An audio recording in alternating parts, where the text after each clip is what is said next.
السلام عليكم ورحمة الله وبركاته. إن الحمد لله نحمده ونستعينه ونستهديه ونستغفره ونعوذ بالله من شرور أنفسنا ومن سيئات أعمالنا. من يهده الله فلا مضل له ومن يضلل فلا هادي له. أشهد أن لا إله إلا الله وحده لا شريك له وأشهد أن محمدا عبده ورسوله. اللهم صل وسلم على محمد وعلى آله وصحبه والتابعين بإحسان إلى يوم الدين. أما بعد.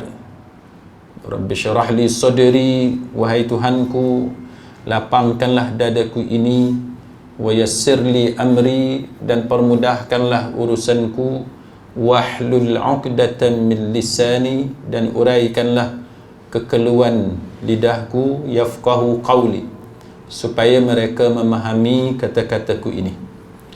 Saudara-saudari, sahabat-sahabiah, muslimin muslimat, mudah-mudahan kita semua pada malam ini dirahmati dan diberkati oleh Allah Subhanahu wa Ta'ala. Pada malam ni kita akan membicarakan tajuk dalil agama dan juga akal. Apa hubungan di antara dalil agama dan juga akal? Bila kita sebut dalil agama, yang paling penting, yang paling asasnya adalah Al-Quran dan Sunnah ataupun hadis-hadis Nabi sallallahu alaihi wasallam. Selain daripada itu, ijma', qiyas dan sebagainya, itu dipanggil sebagai sekunder, yang mana sumber-sumber lain dia tetap bergantung kepada dia punya sumber prima ataupun primary sources, sebab dia tak boleh bertentangan dengan sumber utama itu. Jadi pastikan sebarang nas yang kita gunakan, dalil yang kita gunakan, yang datang daripada ijtihad ulama', dia mesti selari dengan Al-Quran dan juga sunnah Nabi sallallahu alaihi wasallam. Jadi apa kaitan dengan akal? Jadi pada malam ni kita akan lihat apa kaitan dalil-dalil agama dengan akal. Sebagai contoh, bagaimana dalil-dalil agama yang dilihat seolah-olah berlaku pertentangan dengan akal, ataupun kita ingin mentafsirkan dalil agama supaya selari dengan akal kita, ataupun sejauh manakah kita dibenarkan menggunakan akal untuk memahami dalil-dalil agama. Jadi ini antara perkara yang dibincangkan oleh para ulama. Sebab apabila kita bercakap tentang sesuatu perkara, maka keterlibatan akal itu pasti ada. Contoh, bila kita bercakap tentang sifat-sifat Allah Ta'ala. Dan bila kita bercakap tentang sifat Allah Ta'ala, contohnya yang duk berlaku dalam masyarakat kita sekarang ni, yang duk bergaduh pasal Allah Ta'ala ni ada dekat mana? Kan Allah Ta'ala ni adakah dia ada di mana-mana? Ataupun adakah Allah Ta'ala ni tidak bertempat? Adakah Allah Ta'ala ni yang dikatakan tak sama dengan makhluk tu, macam mana maksud tidak sama dengan makhluk? Dan sebagainya. Sehinggalah kepada perbincangan soal syurga dan neraka. Kan, syurga dan neraka ni sejak bila diciptakan? Adakah syurga dan neraka ni sudah ada sekarang? Bagaimana nasib syurga dan neraka apabila berlaku kiamat? Yang kata kiamat habis dibinasakan alam, adakah syurga dan neraka juga dibinasakan oleh Allah Ta'ala pada ketika itu, kemudian dibuat balik, atau yang dibinasakan itu selain daripada syurga dan neraka? Mana selamat syurga dan neraka ketika berlaku proses kiamat? Jadi ini keterlibatan akal. Manusia memikirkan tentang apa yang sampai kepada mereka daripada nas-nas agama. termasuk riwayat-riwayat yang tertentu dan juga pendapat-pendapat para ulama, sehingga menyebabkan berlaku pertembungan sesama orang Islam kerana soal keterlibatan akal dalam membahaskan dalil-dalil agama. Jadi ini antara perkara yang kita akan bincang pada malam ini. Sidang hadirin mukminin, para ulama mengatakan bahawa walaupun pada asasnya akal itu kita perlu gunakan untuk memahami Al-Quran. Kita nak baca Quran dan bahasa Arab, kita nak faham terjemahan dia, lepas tu kita nak faham tafsiran dia, kita perlu menggunakan akal. Sama sebagaimana hadis kita nak bezakan hadis yang sahih, hadis yang hasan, yang dhaif, yang maudhu'. Macam mana kita nak faham syarah hadis, semua ini memerlukan kepada akal. Jadi akal itu memang diperlukan. Jadi agama adalah untuk orang yang ada akal. Bagi sesiapa yang tidak ada akal, maka tidak ditaklifkan kepada dia. Kan orang gila sebagai contoh, orang yang pensan, orang yang tidur, tidak ada taklif kepada dia pada ketika itu. Maka itu menunjukkan bahawa akal itu penting dalam agama. Walau bagaimanapun, para ulama mengajar kepada kita bahawa akal dia ada keterbatasan dia. Kita tak boleh pergi lebih jauh daripada kemampuan akal. Setiap daripada kita ni tuan-tuan sekalian, walaupun saya percaya tuan-tuan, semua orang yang highly educated, orang yang berpelajaran tinggi, orang yang cerdik, tapi cerdik kita macam mana sekalipun, kita ada keterbatasan kita. Kan kita ada limit. Dalam Malaysia ni tuan-tuan rasa siapa paling cerdik? Ada orang kata paling cerdik Tun Mahathir. Ada orang kata gitu. Bolehlah kita nak buat contoh Tun Mahathir sebagai paling cerdik. Tapi ada ketika ni dia tak tahan juga dengan politik. Kan? Dia letak jawatan pasal apa? Sebab selain daripada akal, ada benda-benda lain lagi yang mana manusia ni terbatas. Manusia ni banyak benda yang terbatas. Jadi ini kekurangan manusia. Dan sebab itu kita kena sedar bahawa kita cerdik macam mana sekalipun tetap terbatas. Baik, maka apa yang berlaku sidang hadirin mukminin, perkara ini diulas oleh Imam Ibn Taymiyah rahimahullahu ta'ala. Apa kata dia? Dia kata bahawa akal ni, dia kata memang syarat untuk kita tahu sesuatu perkara dan untuk kita melakukan sesuatu amalan dengan baik, dengan sempurna, perlu kepada akal. Kita nak pastikan sembahyang kita sah, kena ada akal. Kita nak pastikan sembahyang kita, ibadat kita, baca Quran kita berkualiti, kena ada akal. Jadi dia kata mesti ada akal yang baik, akal yang sempurna.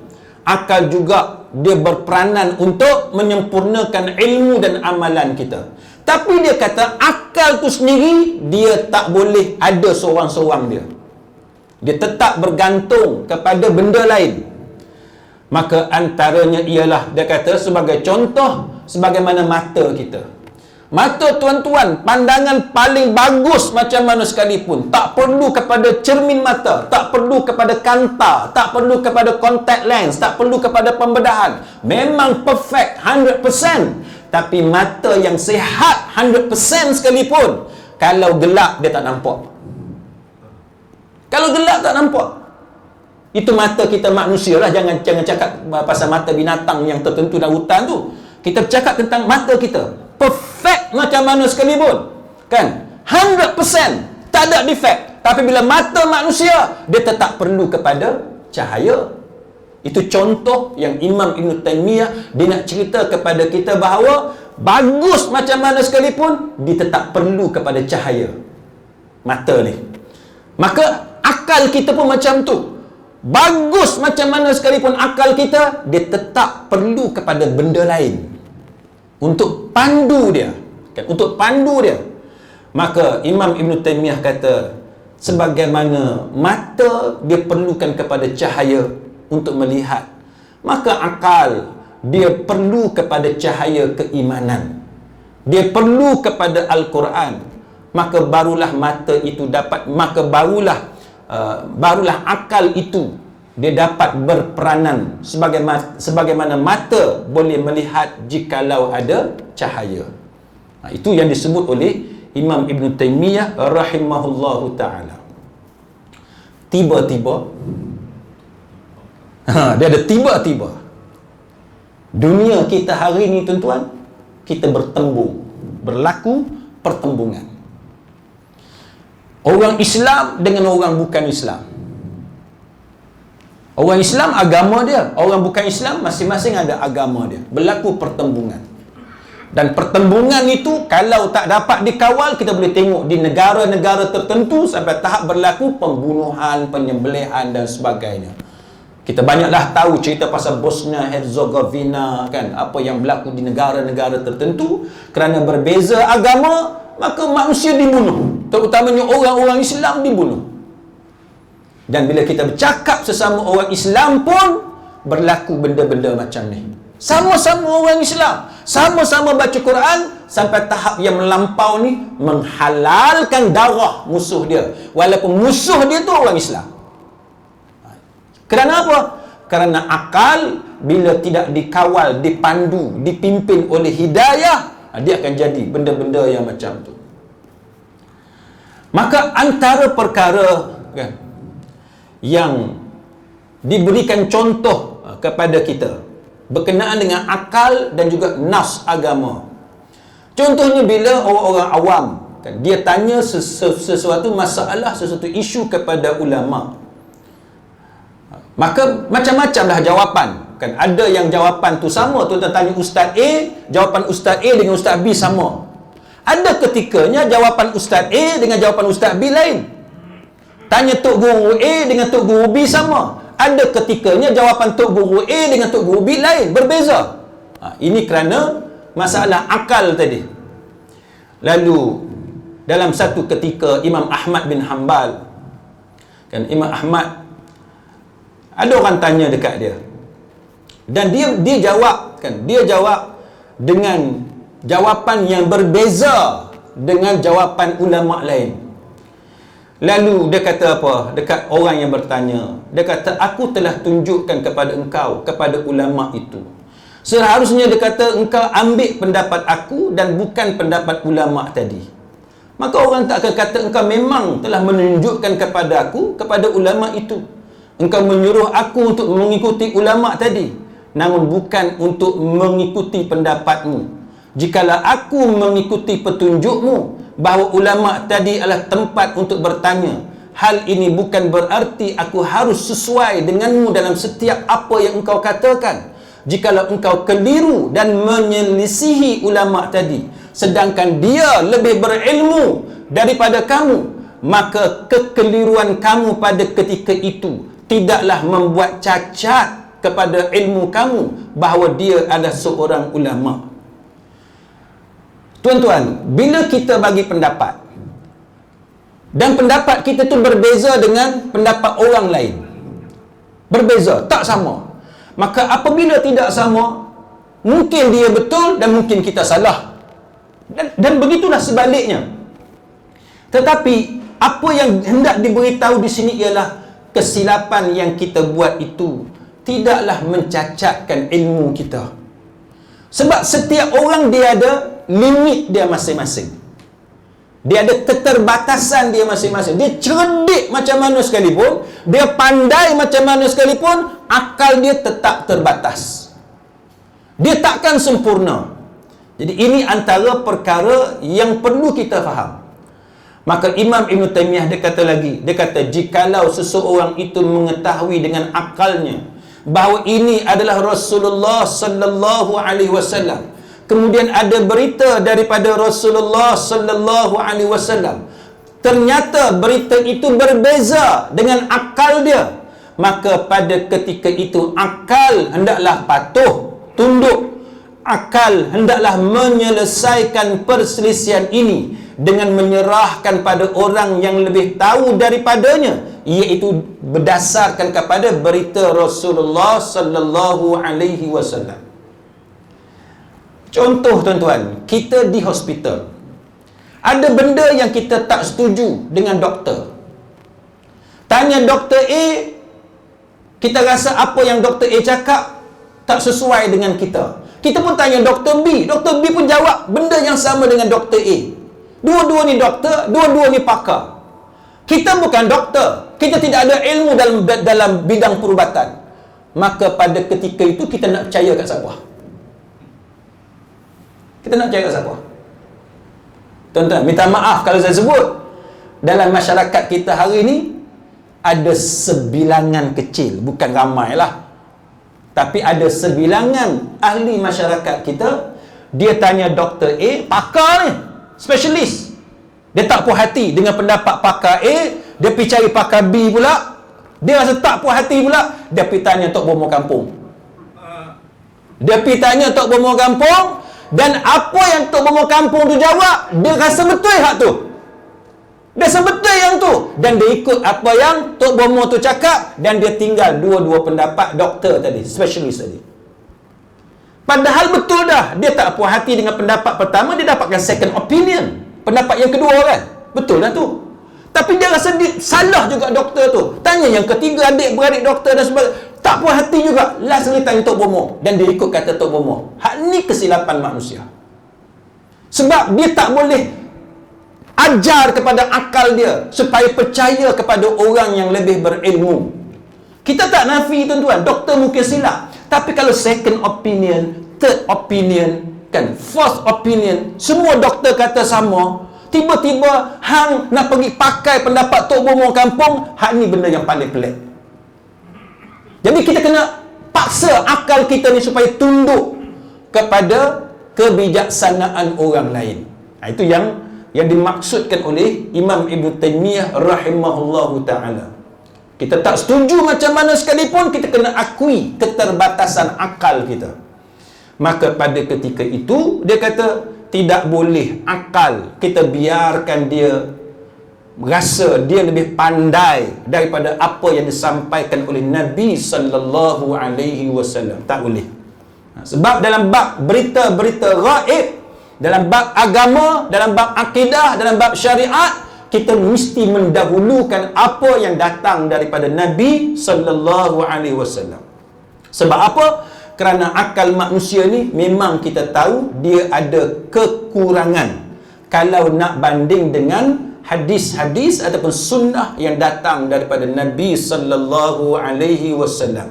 Sebab Nabi dia lebih tahu daripada kita tentang Allah Ta'ala, tentang sifat-sifat Allah Ta'ala dan sebagainya.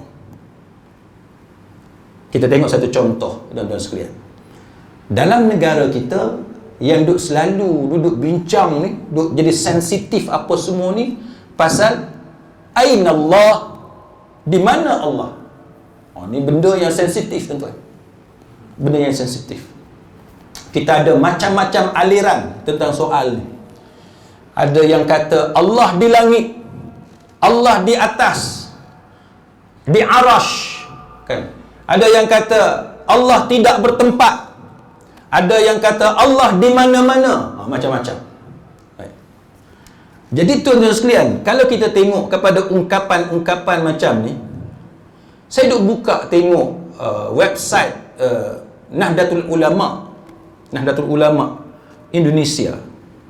Sebab di negara kita ni ada golongan tertentu, dia nak nafi, dia tak setuju bahawa Allah fis sama' dan sebagainya, maka dia kata Allah Ta'ala di mana-mana. Kita tengok tuan-tuan sekalian, sebenarnya di kalangan, kalau mengikut manhaj akidah Asy'ariyah sekalipun, puak-puak Asy'ariyah ni, mereka sendiri pun tidak berpegang kepada pendapat bahawa Allah di mana-mana. Itu bukan akidah Asy'ariyah. Dan tidak ada ulama Asy'ariyah seorang pun, tidak ada seorang pun ulama Asy'ariyah yang mengatakan bahawa Allah Ta'ala berada di mana-mana. Tak ada. Jadi orang Melayu kita tuan-tuan, hak mana duk kata Allah Ta'ala di mana-mana, dia kena cek dia ambil dekat mana. Perkataan Allah tu di mana-mana, fi kulli makan. Allah Ta'ala berada di mana-mana. Allah mawjud. Allah tu wujud. Fi kulli makan, pada setiap tempat. Dia ambil kat mana perkataan itu? Sebab tidak ada seorang pun ulama Asy'ariyah yang mengatakan bahawa Allah Ta'ala itu berada di mana-mana. Tak ada perkataan tu. Contoh kalau kita tengok apa kata Imam Ibn Katsir rahimahullahu ta'ala dalam kitab Al-Bidayah wan Nihayah. Imam Ibn Katsir kata apa? Imam Ibn Katsir kata bahawa siapakah yang berkata bahawa Allah Ta'ala ada di mana-mana, dia kata, sedangkan perkataan itu dibangkang dengan keras oleh para ulama. Imam Ibn Katsir kata Ja'd bin Dirham, dia kata, adalah warga Syam. Dia kata min ahli Syam, dia ni warga Syam.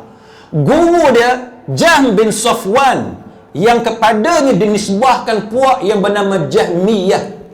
Dan kalau tuan-tuan belajar akidah-akidah yang sesat di kalangan orang Islam ni, ada golongan yang dipanggil sebagai Jahmiyah. Jahmiyah ni dia kata, puak Jahmiyah kata apa? Puak Jahmiyah kata sesungguhnya Allah ada pada setiap tempat dengan zat dia. Kalau ada orang Islam kita yang kata Allah Ta'ala berada di mana-mana atau di setiap tempat, kita kena bagi tahu dekat dia apa yang diberitahu oleh Imam Ibn Katsir rahimahullahu ta'ala. Imam Ibn Katsir kata, orang yang kata Allah berada di setiap tempat dengan zat dia adalah puak Jahmiyah. Puak Jahmiyah. Guru dia adalah Jahm bin Safwan. Jahm sebab tu nama dia Jahmiyah. Siapa yang ikut Jahm, dia panggil Jahmiyah. Macam Imam Syafi'i lah, mazhab Syafi'i. Imam Ahmad bin Hanbal, mazhab Hanbali, macam tu.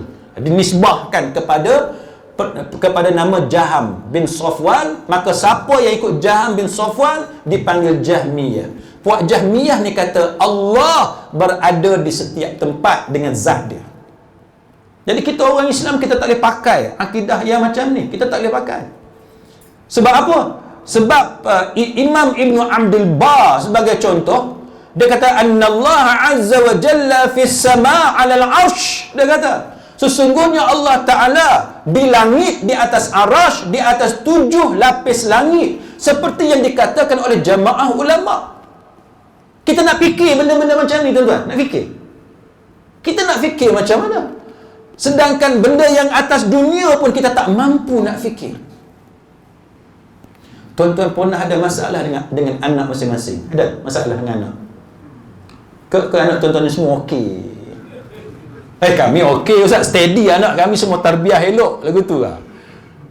Semua kita ada anak dan kita semua ada masalah dengan anak masing-masing. Saya ingat masa saya kecil-kecil dulu, tuan-tuan, saya pun sebagaimana kanak-kanak yang lain, sebab disiplin ibu saya dan disiplin ayah saya sangat ketat, keras dan ketat.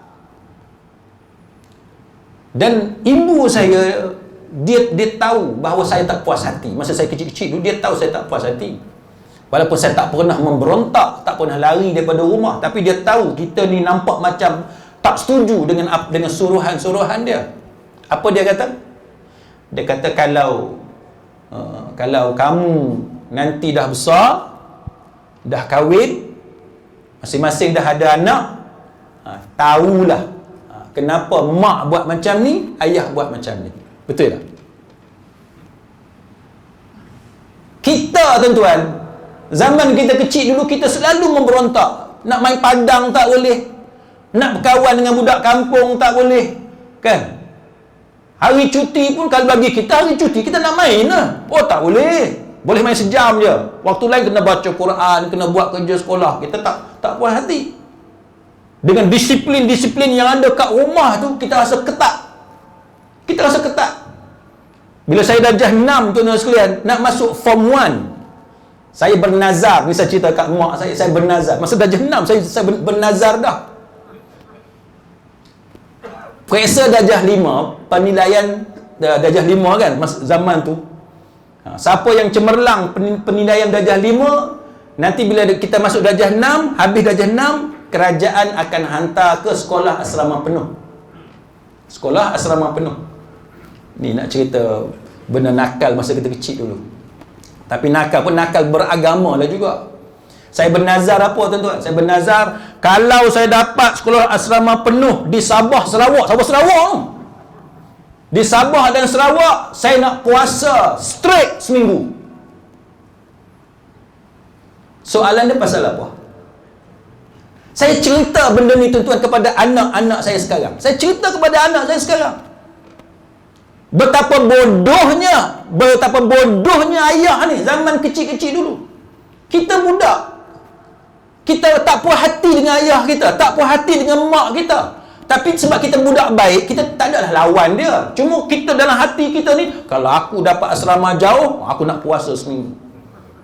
Paling jauh lah Sabah Sarawak. Kerajaan tak hantar asrama penuh sampai Sabah Sarawak, dia tak hantar. Tapi nak cerita kita budak masa tu, kalau dapat asrama penuh yang luar dari Kelantan, nak puasa 3 hari. Kalau dapat asrama penuh dalam Kelantan, puasa sehari. Yang penting dapat asrama, tak duduk di rumah lah. Tak mau duduk kat rumah. Oh, tengok mak dengan ayah ni rasa tak suka. Ayah dengan mak ni dia kongkong kita. Suruh mengaji, suruh baca buku, buat homework apa semua.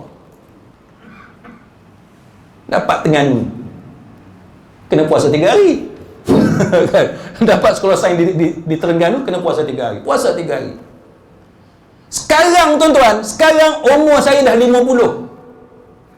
Sekarang umur saya dah 50. Anak saya umur 23, 22, 15 kan. Ada 4 orang semua anak saya. Bila saya ingat balik zaman saya kecil-kecil dulu, kita faham betapa akal kita terbatas. Kita tak cerdik. Bila kita dah jadi bapa, kita dah jadi ibu, kita tengok sendiri anak kita macam mana. Kita faham sekarang kenapa mak kita buat kita macam tu, kenapa ayah kita buat kita macam tu. Sedangkan kita masa tu budak cemerlang. Saya cemerlang tuan-tuan. Zaman sekolah rendah, periksa semua subjek 100%, tak ada salah satu pun. Tak ada salah satu pun. Ayah saya bangga tuan-tuan, anak dia dapat nombor 1, pergi rumah pak penakan seorang. Pergi cerita yang anak dia ni dapat nombor 1, satu markah pun cikgu tak potong. Semua subjek. Cerdik tak? Cerdik. Tapi walaupun kita cerdik, akal kita terbatas. Dan setiap kita naik pada usia-usia tertentu, kita rasa kita cerdik, tapi tetap terbatas. Tetap terbatas. Kita terbatas dalam memahami seluk-beluk kehidupan di atas dunia. Yang kita duduk dalam dunia tu, yang kita berada dalam dunia tu pun banyak benda yang kita tidak tahu. Cuba bayangkan manusia bergaduh tentang sifat-sifat Allah, benda yang terlalu jauh daripada jangkauan akal kita. Sebab tu para ulama melarang kita membincangkan soal sifat-sifat Allah. Kita duk tokok tambah, duk memandai-mandai, tak payah. Dan benda ni kita tak perlu bincang pun. Cuba kita kena perbetulkan benda ni, kena perbetulkan cara faham. Dan inilah yang disebut oleh Imam Ibn Abdul Bar. Imam Ibn Abdul Bar ni tuan-tuan tokoh besar dalam mazhab Maliki. Dia kata apa? Dia kata bahawa sesungguhnya Allah Azza wa Jalla, dia berada di atas di langit, di atas arash, di atas 7 lapis langit, seperti yang dikatakan oleh jamaah ulama. Dia kata annallaha azza wa jalla fis samai 'ala al-'arsy min fawqi 7 samawat kama qalat al-jamaah. Dia kata sebagaimana yang disebut oleh jamaah ulama. Dan dia kata perkataan ini, dia kata wa wa min hujjatihim 'ala al-mu'tazilah wal jahmiyah. Dia kata pernyataan ini adalah hujjah mereka untuk melawan Mu'tazilah dan Jahmiyah yang berkata bahawa sesungguhnya Allah Azza wa Jalla ada di mana-mana dan tidak istiwa di atas arash. Pasal apa saya sebut benda ni tuan-tuan? Pasal ada satu orang, kita kata PU ke artis ke selebriti, selebriti lah kita sebut, selebriti. Kan selebriti kata dia tak setuju bila orang kata bila ada pihak yang mengatakan bahawa Allah berada di mana-mana. Tiba-tiba pihak berkuasa kata ungkapan dia tak betul. Maknanya dia nak kata bahawa Allah berada di mana-mana. Padahal selebriti itu kata dia tak setuju kalau kita kata Allah berada di mana-mana. Dan bila kita tengok kalam Imam Ibn Kathir ni ulama mazhab Syafi'i. Walaupun ada juga pendapat kata dia mazhab Hambali, tak apalah. Tapi ulama mazhab Syafi'i kata Imam Ibn Kathir adalah tokoh mazhab Syafi'i. Imam Ibn Abdul Bar tokoh besar dalam mazhab Maliki. Kita ambil dua perkataan ulama ni, dua-dua ni mengatakan bahawa Allah di langit, di atas arash, di atas 7 lapis langit, sebagaimana yang disebut oleh jamaah para ulama. Dan ini ada hujah untuk menentang Mu'tazilah dan Jahmiyah yang kata Allah berada di mana-mana dan tidak istiwa di atas arash. Maksudnya, siapa-siapa yang menafikan benda ni, Allah istiwa atas arash, dan dia kata Allah Ta'ala berada di mana-mana, dia sama sebagaimana Mu'tazilah dan Jahmiyah. Ini kata-kata siapa? Kata-kata Imam Ibn Abdul Bar. Jadi kita kena perbetulkan, tuan-tuan. Kan? Kita kena perbetulkan kepercayaan kita dalam soal akidah ini. Dan perkataan Allah ada di mana-mana adalah pendapat resmi dari kelompok Jahmiyah yang kemudian diikuti oleh puak Mu'tazilah. Ni kat mana saya ambil ni, tuan-tuan? Saya ambil dalam website Nahdlatul Ulama Indonesia. Nahdlatul Ulama Indonesia ni dia ada cawangan dia di Malaysia. Nama dia Nahdlatul Ulama Malaysia. Nahdlatul Ulama Indonesia pun kata salah kalau sebut Allah berada di mana-mana. Bukan aliran salafi, bukan manhaj salaf sahaja yang kata benda ni. Malah Nahdlatul Ulama yang aswaja duk ikut dia pun.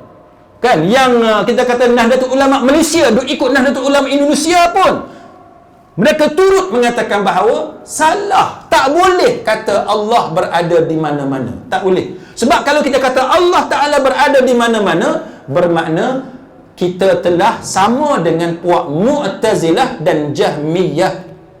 Jadi sama.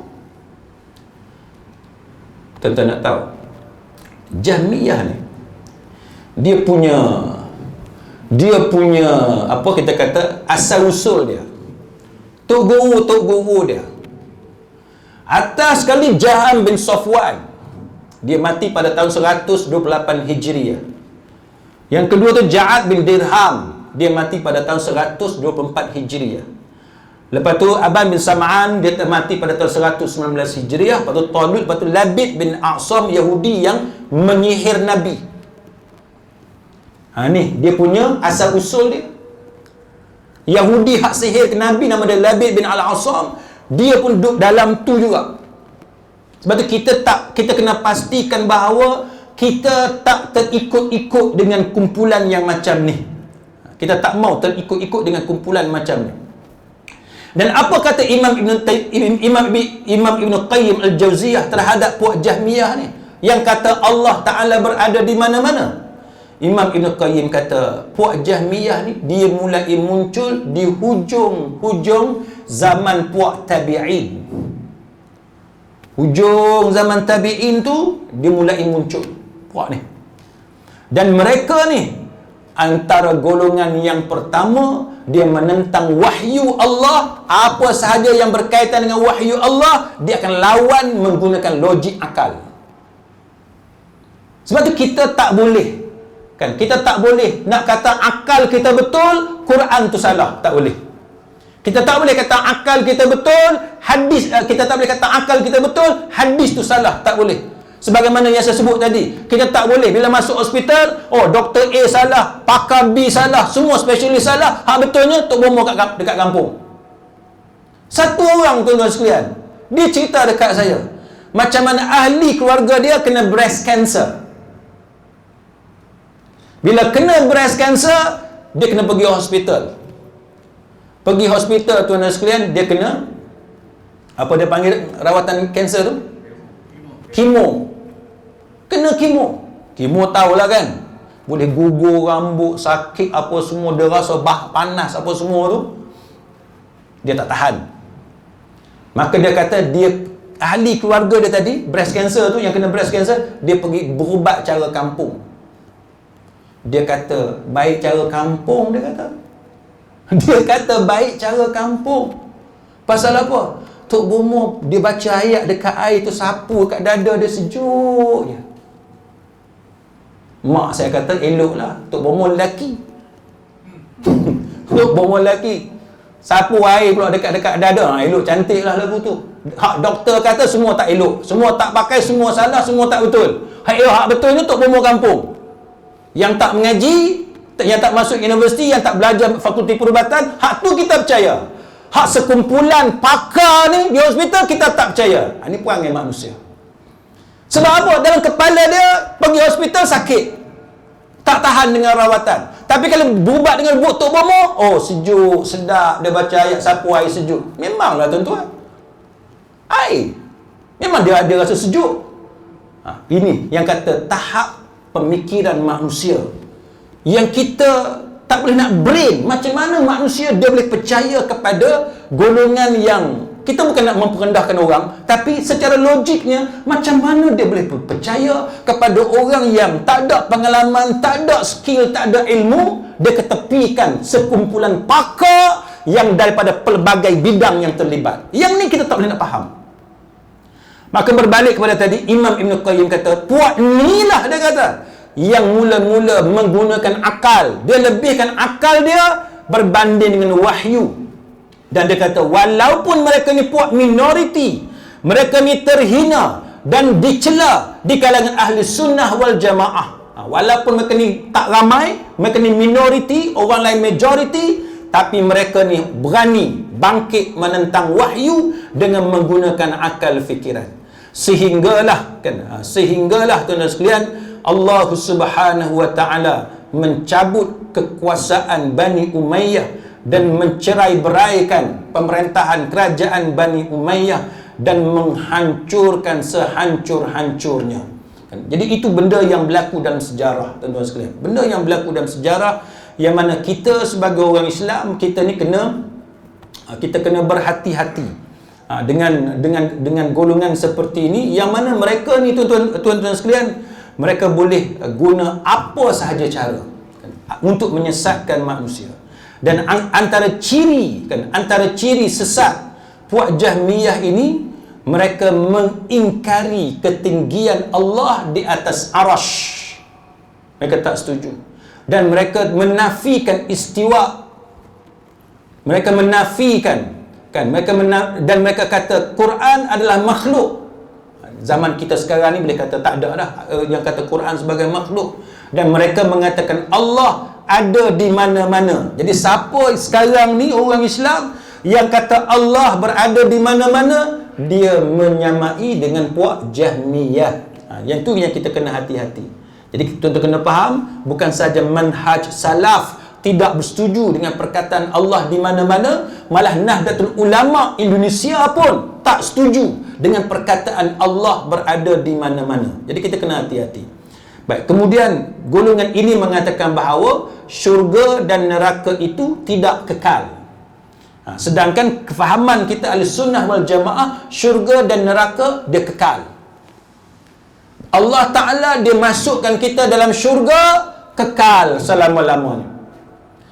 Orang-orang kafir yang masuk dalam neraka jahanam, kekal dalam neraka jahanam, kekal selama-lamanya. Tapi sesiapa yang mengatakan bahawa syurga kemudian dihancurkan oleh Allah Ta'ala selepas manusia masuk dalam syurga, itu adalah fahaman Jahmiyah. Jadi kita kena bezakan tuan-tuan sekalian dengan ciri-ciri ajaran sesat tadi. Baik, kemudian Imam Abul Hasan Al-Asy'ari dia kata apa? Imam Abul Hasan Al-Asy'ari dia kata bahawa puak-puak Jahmiyah, dia kata syurga dan neraka pasti musnah dan binasa. Dia kata syurga akan binasa, neraka akan binasa, dia tidak akan kekal. Tapi kita ahli sunnah wal jamaah, kita kata kekal. Kemudian dia kata bahawa dan mereka mengatakan bahawa kekufuran, dia kata iman adalah sekadar mengenali Allah Subhanahu wa taala. Kekufuran hanyalah ketidaktahuan tentang Allah dan pada hakikatnya tidak ada seorang pun yang melakukan sesuatu melainkan hanyalah Allah Subhanahu wa taala. Dia kata semua benda yang berlaku ni Allah Taala yang buat. Betul? Tapi kita Ahlussunnah wal Jamaah, kita kata dengan usaha dan ikhtiar kita. Pilihan tu ada pada kita. Allah Ta'ala izin tak izin itu urusan Allah Ta'ala, tapi usaha Allah Ta'ala bagi kepada kita. Ikhtiar, kita nak pilih nak buat apa, Allah Ta'ala bagi kepada kita. Tapi yang mengizinkan benda tu berlaku, maksiat, dosa, musibah dan sebagainya, benda baik, benda buruk, itu semua daripada Allah Ta'ala. Itu perbezaan di antara puak Jahmiyah dengan Ahli Sunnah wal Jamaah. Jadi kalau tuan-tuan tengok, itu contoh bagaimana kita kena hati-hati. Kita kena berhati-hati dengan perkataan-perkataan yang macam ni. Baik. Kemudian tuan-tuan sekalian, para ulama mengatakan bahawa akal sepatutnya dia tidak bertentangan dengan dalil Al-Quran dan dia sepatutnya tidak bertentangan dengan sunnah Nabi sallallahu alaihi wasallam. Timbul persoalan, kalau nampak bertentangan macam mana? Kita kata tidak bertentangan, tapi akan tiba masa nampak bertentangan. Maka andaian yang pertama, kemungkinan yang pertama itu adalah syubhah. Dan itu adalah syubhah. Itu adalah keraguan. Yang kedua, dia kata bahawa kemungkinan yang kedua, dalil syar'i yang digunakan bukanlah dalil yang biasa diterima, mungkin kerana dia tidak sahih ataupun salah faham. Akal bertentangan dengan dalil. Andaian yang kedua, kaltalah ada akal bertentangan dengan dalil, maka dia kata kemungkinan yang kedua ialah dalil tu yang tak betul. Sebab apa tak betul? Sebab dia tidak sahih. Contohnya hadis maudhu'. Hadis maudhu', kita kata dia hadis, tapi dia palsu. Akal tak boleh terima.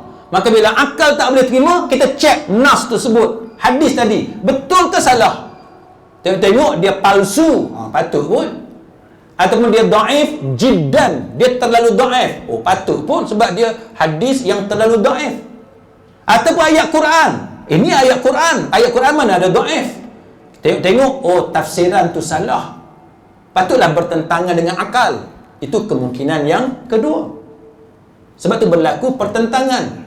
Yang ketiga, mungkin akal nampaknya bertentangan dengan nas agama, tapi dia kata ini berlaku kerana tidak mampu membezakan antara sesuatu yang mustahil bagi akal dan sesuatu yang tidak dipahami oleh akal dengan sempurna. Kan ada ketikanya tuan-tuan, dalil tu betul, tapi kita rasa salah.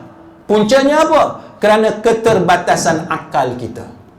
Akal kita ni yang tak boleh faham sesuatu perkara yang berlaku. Saya bagi contoh lah tuan-tuan. Saya bagi contoh.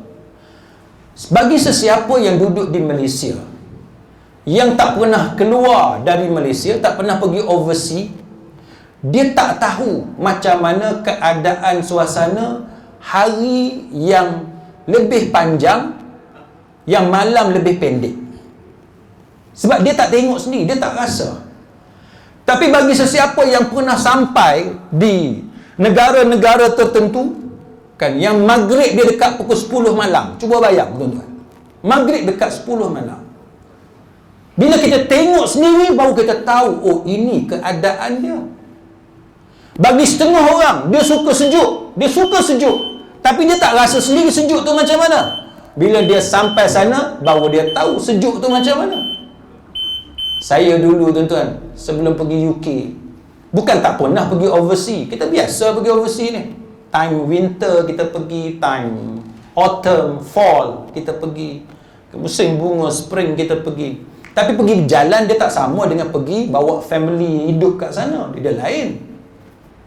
Jadi masa kita pergi melancong, kita ikut package, duduk hotel 4 star, 3 star kan. Perjalanan kita pun orang aturkan, ada tour guide, jadi kita tak ada masalah. Tapi bila kita pergi hidup di sana dengan scholarship yang kecil, nak bayar gas, duit tak ada, kena top up pula. Dia gas dia style top up, bil elektrik pun style top up. Masa tu dah kita rasa sejuk tu macam mana, tuan-tuan. Bila rumah kita tidak dipanaskan, kita duduk dalam keadaan sejuk. Pelajar-pelajar Malaysia ramainya dia buka heater 1 jam 2 jam je sebab nak jimat duit. Cuba tuan-tuan bayang, kita duduk di Malaysia jadi lawyer, pergi UK jadi orang miskin. Kan? Macam tu lah. Tak boleh duduk, tuan-tuan. Baru kita nampak. Kita tak duduk di situ, tuan-tuan, kita tak nampak kesusahan. Baru kita nampak kenapa Nabi mengajar kepada kita sapu khuf. Masa kita duduk di Malaysia ni, sapu khuf buat apa? Kita di Malaysia pakai selipar Jepun, tuan-tuan, nak pakai sapu khuf, nak pakai khuf buat apa? Betul tak? Bila kita pergi luar negara, baru kita faham kenapa ada dalam ajaran Islam pasal khuf. Kenapa ada semayang jamak, semayang qasar, yang di Malaysia pun kita duduk buat. Tapi bila kita pergi ke sana, kita tengok ada tempat yang kita duduk itu matahari tidak betul-betul tenggelam. Maghrib masuk, keluar cahaya merah. Cahaya merah tu dia tak hilang-hilang sampai subuh. Nak tanya tuan-tuan, semayang isyak wajib ke tak wajib? Wajib macam mana? Dah isyak tak masuk? Kan? Jadi ulama bincang. Wajib ke tak wajib isyak? So dia orang kata wajib. So nak semayang macam mana? Jadi kalau kita berada di Malaysia, kita tak nampak benda tu. Sebab di Malaysia sentiasa ada waktu isyak. Hak merah tu sentiasa hilang. Betul tak? Nanti 8.30, sekarang 8.20. 8.20 hilang cahaya merah tu, habis waktu maghrib, masuk waktu isyak. Kita berada di negara luar, cahaya setengah-setengah negara, cahaya merah dia tak hilang. Di kutub utara, kutub selatan lagilah. Bukan cahaya, terang benderang. 6 bulan siang, 6 bulan malam. Kita di Malaysia kita tak nampak. Tapi dengan teknologi sekarang boleh tengok. Tapi kita tak rasa sebab kita tak berada di sana. Maka sebab itu para ulama mengatakan bahawa ada ketikanya kerana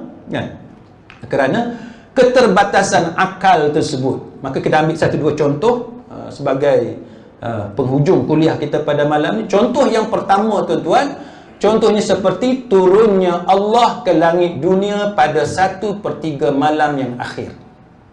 Ini antara benda yang biasa jadi duduk bergaduh sama-sama orang Islam. Cara nak faham hadis ni. Hadis ni hadis muttafaqun alaih. Kita nak kata dia tak sahih tak boleh, sebab dia muttafaqun alaih, disepakati oleh Imam Bukhari dan Imam Muslim. Mana tahap authenticity dia, kesahihan dia paling tinggi, paling atas.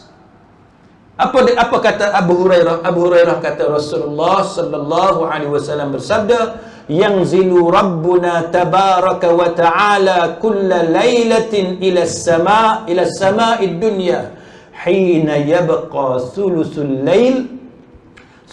lail akhir yaqul man yad'uni fa astajiba lahu man yas'aluni fa a'tiyahu man yastaghfiruni fa aghfiralah."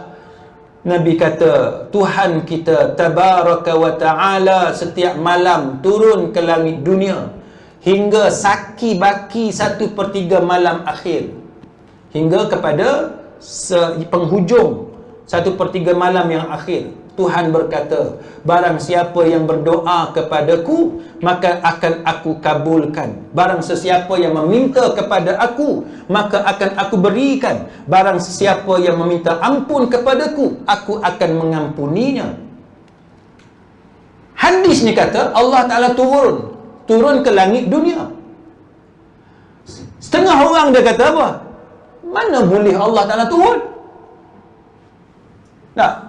Mana boleh Allah Ta'ala turun? Mukhalafatuhu lil hawadith. Allah berbeza dengan makhluk, tak sama dengan benda baru. Macam mana Allah Ta'ala turun? Turun ni kita turun tangga, kita turun lift, kan, escalator, kita turun. Allah tak boleh turun. Dia kata gitu, kan? Macam mana Allah Ta'ala turun? Kalau Allah Ta'ala turun, arasy dia tu dia tinggal lah. Yang dia jadi lagu tu. Dia fikir macam manusia. Kita, tuan-tuan, kita duduk di surau, kat rumah kita ada tak? Tak ada lah, kan? Betul ke tak ada? Cuba cek, hantar WhatsApp kat isteri.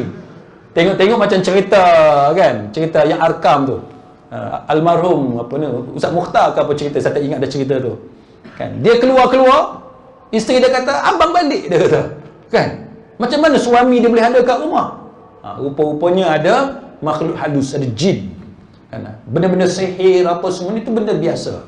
Kan? Dalam masyarakat Arab pun ada, masyarakat Islam pun ada, masyarakat orang putih, orang Eropah pun ada. Benda-benda magic ni, benda-benda black magic, sihir apa semua ni memang berlaku. Kan? Memang berlaku. Jadi kalau kita ada di surau, kita tak ada di rumah. Kita tak ada. Jadi kalau Allah Ta'ala turun ke langit dunia, aras dia tinggallah. Ini pemikiran manusia yang guna akal. Dia guna akal. Dia tengok Allah sama macam dia. Bila turun, dia macam dia turun juga. Salah. Yang ni salah. Maka kalau begitu, Allah Ta'ala turun 1/3 malam yang akhir. Sedangkan bumi ni tak sama. Ada tempat malam, ada tempat siang, ada tempat pagi, ada tempat yang petang. Macam mana pula Allah Ta'ala turun? Kan? Allah Ta'ala turun bermakna Allah Ta'ala tak pergi tempat lain. Jadi ini cara mereka berfikir. Sedangkan malam tu sentiasa ada. Bila bumi tu berputar, kan? Belah sana tu matahari, belah sini ni malam. Bermakna Allah Ta'ala sentiasa ada kat situ, tak pergi mana-mana lah. Kan? Sebab bumi sentiasa berputar. Dia fikir kok tu pula dah. Kalau macam tu, itu bukan Tuhan, itu manusia. Bila kita duduk sentiasa malam di satu tempat, itu manusia. Berkait dengan masa, berkait dengan tempat, peraturan alam, itu manusia. Tuhan dia tak terikat dengan masa. Tuhan tak terikat dengan tempat. Jadi yang benda ni yang kita kena faham betul-betul. Maka inilah yang menyebabkan wujudnya perbalahan di kalangan manusia, khususnya orang Islam bila bercakap tentang akidah berkaitan dengan sifat-sifat Allah Subhanahu wa taala. Maka apa yang paling tepatnya ialah kita tidak memanjang-manjangkan. Kita tak perlu nak selidik, nak bertakalluf, nak bebankan akal kita ni nak fikir macam mana Allah Taala turun. Tak payah. Kita tak payah fikir tentang hal yang sedemikian. Laisa kamitslihi syai' wa huwas samiul basir. Tidak ada sesuatu pun yang menyerupai, yang serupa dengan Allah, dan dialah yang maha mendengar lagi maha melihat. Jadi kita tak boleh nak banding Allah dengan makhluk. Baik, akhir sekali contoh yang terakhir tuan-tuan sekalian ialah contoh apa yang diriwayatkan oleh Al-Miqdad bin Al-Aswad. Dia kata tudna syamsu yaumal qiyamati minal khalqi hatta takuna minhum kamiqdari mil. Matahari akan didekatkan pada makhluk pada hari kiamat nanti hingga mencapai jarak sekitar 1 mil. 1 mil. Akhirat nanti, matahari tu, tuan-tuan, matahari tu asyams, kan? Tudna syamsu yaumal qiyamah. Matahari pada hari akhirat nanti akan didekatkan dengan kita 1 mil. Sulaiman bin Amir yang merupakan salah seorang perawi yang meriwayatkan hadis ni, dia kata dia tak pasti, dia tak faham maksud 1 mil dalam hadis ni. Nabi sebut 1 mil, tapi dia tak faham mil di situ maksud mil apa.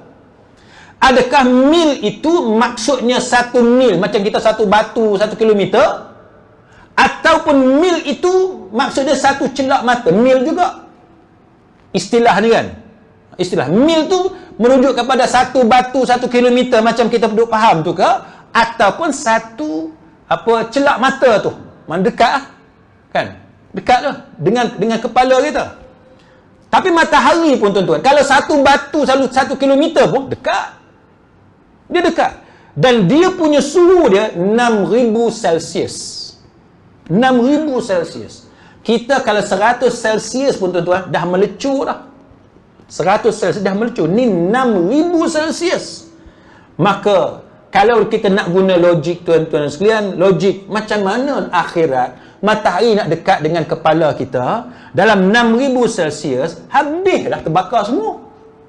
Ni kalau nak guna akal. Kan? Kalau nak guna akal. Sedangkan dalam agama kita diberitahu bahawa alam akhirat lain. Kan? Alam dunia, dia punya peraturan dia lain. Jadi kita tak boleh menggunakan akal. Sebab kita tak pernah sampai di alam akhirat. Nanti bila kita sampai di alam akhirat, selepas masuk alam barzakh dan mengikut peringkat-peringkat yang ada itu, baru kita nampak kebenaran apa yang disebut oleh Allah Subhanahu wa taala. Sama dengan apa yang Nabi sebut, fayakunun nasu ala qadri a'malihim fil araqi faminhum man yakunu ila ka'bayhi wa minhum man yakunu ila rukbatayhi wa minhum man yakunu ila ila haqwayhi wa minhum man yuljimuhu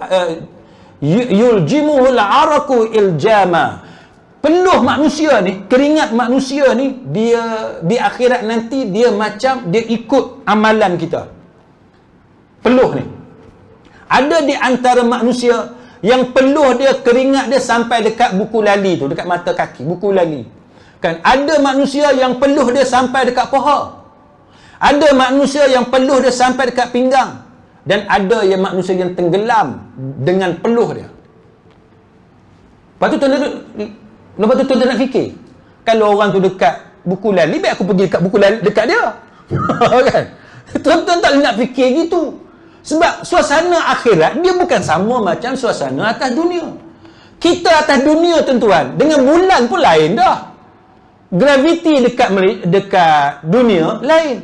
Graviti dekat bulan lain. Sebab tu kita tengok apa ni, angkasawan tengok dia berjalan. Dah tak sama dah.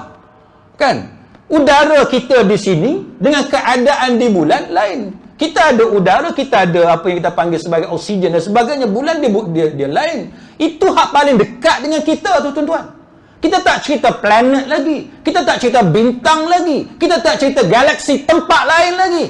Sudah tentu berbeza. Apatah lagi antara alam dunia dengan alam akhirat. Dia tak sama. Takkanlah kita nak paksa diri kita nak faham juga macam mana peluh ni. Ada orang sebelah kita, dia kat buku lali je. Yang kita ni pula tenggelam habis semua. Macam mana? Dah. Itu tak boleh kita fikirkan dengan menggunakan akal. Maka dengan sebab itu tuan-tuan sekalian, para ulama mengatakan bahawa cukuplah, kan? Cukuplah kita ini paksa akal kita, menggunakan akal kita seolah-olah kita boleh faham semua nas itu dengan menggunakan akal. Tak boleh. Jadi jalan yang paling selamat, apa-apa yang tidak dibebankan kepada kita, untuk kita bagi makna, untuk kita bagi maksud dan sebagainya, tak perlulah kita membebankan sehingga kita mengemukakan pendapat-pendapat kita sendiri tentang sifat Allah, tentang nas, tentang ayat mutasyabihat dan sebagainya. Cukuplah sekadar apa yang disampaikan kepada kita oleh para ulama yang muktabar. Jadi setakat itu sidang hadirin mukminin, mudah-mudahan ada manfaat di sisi Allah Subhanahu wa taala. Wallahu a'lam. Aqulu qawli hadza wa astaghfirullahal